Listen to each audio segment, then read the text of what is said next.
존경하고 사랑하는 220만 도민 여러분, 안녕하십니까? 안전건설 해양소방위원회 이계영 위원입니다. 먼저 본위원에게 도전 기대를 주신 홍재표 부의장님을 비롯한 선배 동료 의원님께 깊은 감사의 말씀을 드립니다. 아울러 충남 도정과 도교육의 발전을 위해 노고를 아끼지 않으신 양성조 조사님과 김지철 교육감을 비롯한 공직자 여러분께도 감사의 말씀을 드립니다. 본의원은 오늘 수소산업 활성화, 공유경제의 육성, 항만지역 발전 방안, 농어촌 지원 강화 대책과 관련하여 도정 질문을 하고자 이 자리에 섰습니다. 먼저 수소 경제 활성화 대책과 관련하여 질의를 드리겠습니다.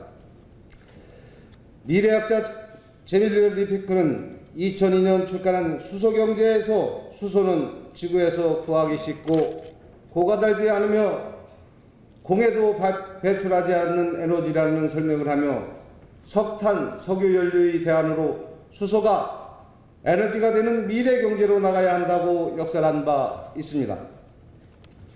이후 수소 에너지가 세계 에너지 선진국을 중심으로 이슈화됐으며 우리 정부도 수소 경제 활성화를 위해 2019년 1월 수소 경제 활성화 로드맵을 제시하였으며 우리나라가 강점을 가진 수소차와 연료 전지 분야에서 2040년까지 세계 경제 점유율 1위를 달성하겠다는 내용을 발표한 바 있습니다. 이에 부응하여 우리 충남은 또한 2040년까지 국내 수소 공급 30%를 점유하겠다며 지난 3월 충남형 수소 경제 비전을 대내외에 선포하고 수도권과 중부권 전체의 수소를 공급하는 수소 생산 전진지로서 수소산업을 선도하겠다는 야심찬 목표를 밝힌 바 있습니다. 그러나 미래를 향한 비전 제시와 함께 의욕적인 출발은 좋았지만 가야 할 길은 멀고만 먼 것 같습니다. 충남의 수소산업 현황을 보면 수소차 및 충전소 보급사업의 경우 2018년까지 수소전기차 59대와 보급되었으며 전국 923대 중 6.39%에 그치고 수소충지소는 작년 말 기준 내포 신도시 1개뿐입니다. 또한 수소 생산량 및 외부 유통량을 보면 충남이 수소 생산량의 경우 대산 지역의 연간 18만 668톤을 생산하지만 울산은 81만 6,167톤, 여수는 55만 4,862톤에 훨씬 못 미치는 11%에 그치고 외부 유통량은 연간 3만 1,122톤으로 역시 여수, 울산에 한참 뒤떨어진 13.6%에 불과합니다. 국내 활정용 연료전지 가동설비의 경우 보령, 당진, 서산 설비 용량을 모두 합하면 11.18메가와트로 전체 343.69메가와트의 3.2%에 그쳐 미미한 데다가 경기도의 137.49메가와트와는 12배 차이가 납니다. 이런 점을 감안할 때 우리 도는 울산, 광주, 창원, 경기 등 타 지역에서 비해 수소 경쟁력 강화를 위한 다각적인 노력을 보다 강도 높게 펼쳐야 할 것으로 생각됩니다. 타주시에 비해 우위를 점하는 경쟁력 강화를 위해 충남이 해야 할 과제는 무엇이 있겠습니까? 본의에게 제출한 자료를 보면 수소 활성화를 위한 도의 역점을 두는 산업은 수소차와 충전소 보급 확충, 중대규모 수소 생산기지인 하이브리드형 수소 에너지 플랫폼 구축, 분산형 소규모 생산기지인 버스 연계형 수소 생산기지 구축, 수소 시범도시 조성인데 이들 사업도 적극적으로 추진해야 하지만 이를 뒷받침하기 위해 무엇보다 수소를 어떻게 안정적으로 공급할 수가 있는가를 초점에 맞춰야 합니다. 수소산업은 생산, 저장, 이송, 활용으로 나눌 수 있는데 수소차 증가에 따른 새로운 수요를 충족시키려면 수소 생산과 저장, 이송 등 안정적인 수소 공급이 핵심 과제라고 생각합니다. 잘 알다시피 지난 5월 강릉에서 수소 탱크가 폭발해 18명의 사상자가 발생하는 안타까운 사고가 있었습니다. 건물이 주토화되고 파편이 200m 날아갈 정도의 폭발력을 위협력은 컸습니다. 지난 6월 노르웨이에서 세계 최초로 수소 충전소가 폭발하는 사고도 있었습니다. 이러한 폭발 사고는 수소 연료에 대한 불안이 커지는 상황에서 수소를 보다 안전하게 낮은 압력에서 저장하는 기술의 중요성과 필요성이 높아지고 있습니다. 수소는 차세대 환경 연료로 꼽히지만 단위비당 매우 낮은 에너지 밀도를 갖는 특성 때문에 일반적으로 500기압 이상의 고압으로 압축을 해 보관해야 하므로 위험을 내포하고 있습니다. 수소 연료를 저장하는 압력이 높으면 위험 요소가 증가하므로 가능한 압력을 낮추는 수소 저장 기술을 개발해야 합니다. 다행히 최근 국내 연구진이 90기압 이하의 낮은 압력으로 물과 천연가스를 이용해 수소를 저장할 수 있는 기술을 개발하는 데 성공한 바 있습니다.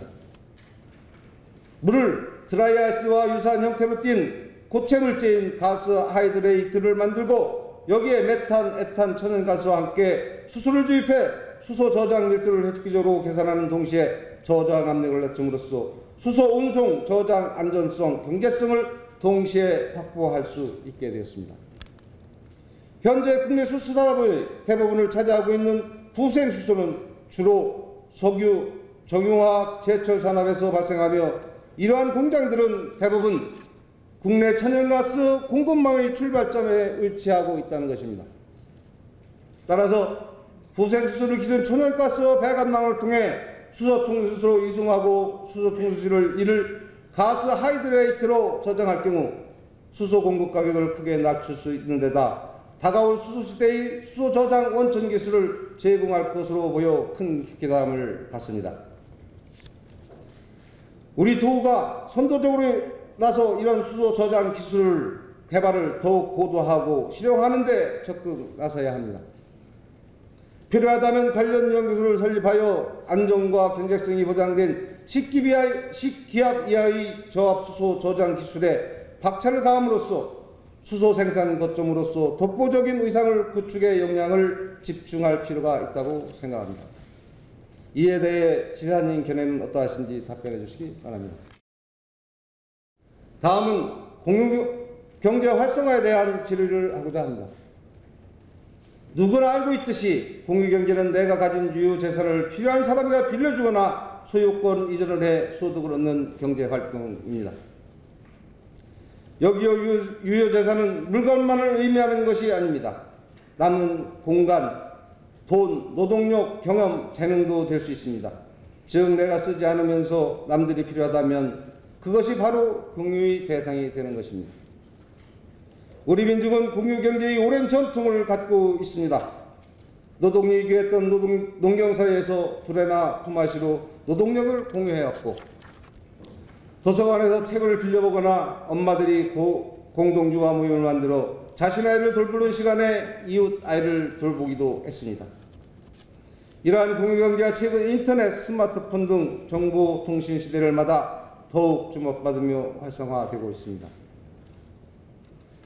세계 공유 시장은 2013년 51억 달러에서 2025년 3,350달러로 우리나라 돈 376조에 달할 것으로 전망되고 있습니다.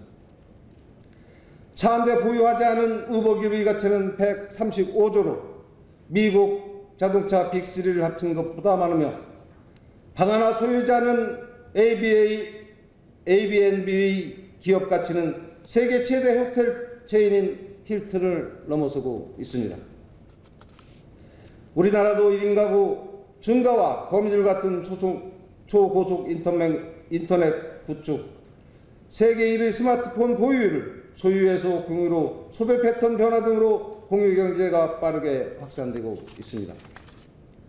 빈방, 차량, 주차장, 크라우딩 펀딩, 숙박, 문화, 교통, 공간, 금융 분야는 물론 각종 지식, 정보, 데이터를 공유하면서 새로운 시장, 일자리 창출이 활발히 이루어지고 있습니다. 중국의 경우 2016년 공유경제 관련 직접 일자리 85만 개, 간접 일자리 1천만 개를 만들었습니다. 이러한 국내의 흐름에 발맞춰 우리 정부도 올해 1월 공유경제 활성화 방안을 발표하며 혁신 성향을 이끌 신서비스 산업으로 육성하고 있습니다. 타 지자체 사례를 보면 서울의 경우 이미 2012년 공유도시 서울을 선언하고 공유 촉진조례를 개정하며 경제, 복제, 문화, 환경, 교통 등 도시 문제 해결에 주력하고 있습니다. 광주광역시는 2013년 조례를 개정하고 공유 문화도시를 도시 브랜드로 육성하는 한편 공유도시 만들기 기본계획 수립, 광주교육센터 운영 등 공유경제 활성화에 박차를 가하고 있습니다. 우리 도는 어떻습니까? 2018년 공유경제 관련 제도 및 예산 마련이 되지 않은 채 올해 1월 비로소야 조직 개편을 통해 공유경제 업무를 신설하였고 4월에 공유경제 모델 개발 연구위원회에 착수하는 등 타 자치보다 다소 뒤처져 있는 모습입니다. 지금이라도 능동적인 자세로 적극 전환하여 공유경제 환경에 나서야 합니다.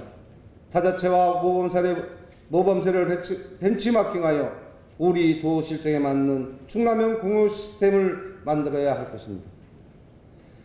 무엇보다 조례 제정을 통해 제도적 기반 마련이 시급합니다. 이를 통해 행정적, 재정적 지원을 활발히 펼쳐나감으로써 공유 촉진 여건 마련, 재원 활용의 극대화, 공동체 문화 조성, 일자리 창출 등 지역경제 활성을 도모해야 합니다. 공유경제 육성을 위한 지사님의 각별한 관심을 부탁드립니다. 다음은 도내 발전 핵심인 항만의 체계적 발전 전략에 대해 질의를 하겠습니다. 우리 도의 대표적인 항만인 당진항은 천혜의 자연 조건과 풍부한 성장 잠재력을 바탕으로 비약적인 발전을 통해 국내 5대 항만으로 우뚝 섰습니다.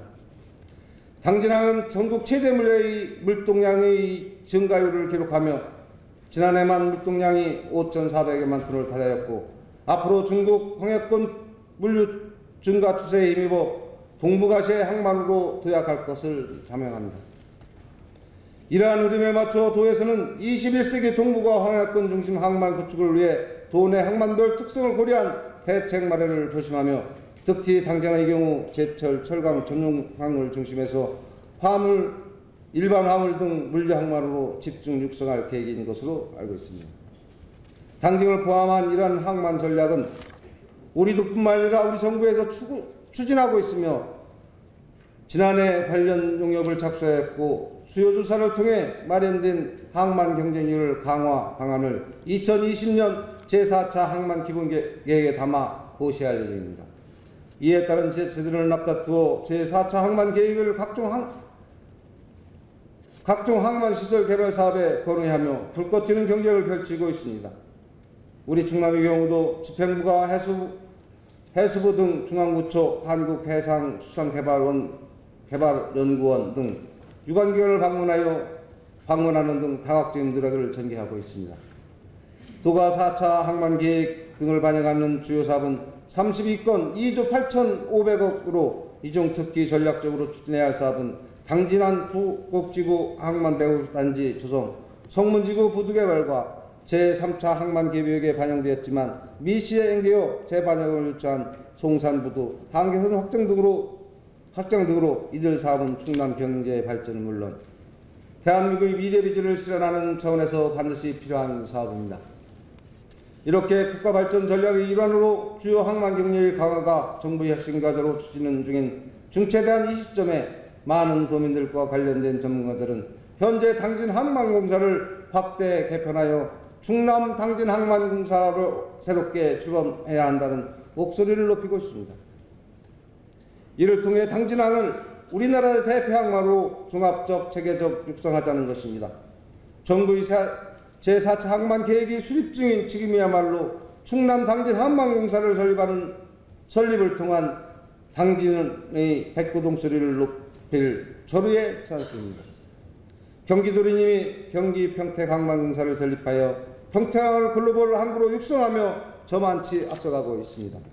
존경하는 양준표 지사님, 지사님께서는 당진항 확대를 공약으로 제시하며 당진항을 대중국 무역의 교두보이자 우리나라를 대표하는 황해권 중심항으로 만들기 위해 앞장서고 계신 것을 지역 주민들은 잘 알고 있습니다.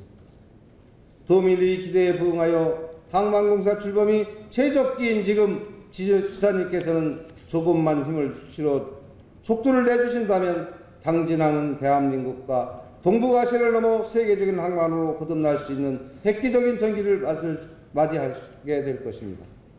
지사님께 다시 한번 충남 당진 항만공사 설립을 간곡히 호소드립니다. 마지막으로 농어촌 지원 활성화 대책에 대하여 질의를 하고자 합니다. 지난해 발표한 통계청 결과를 보면 2018년 농촌의 농가소득은 4,351만 원으로 작년 대비 20.7%가 올라 2017년 전국 7위에서 지난해 4위로 상승하였습니다.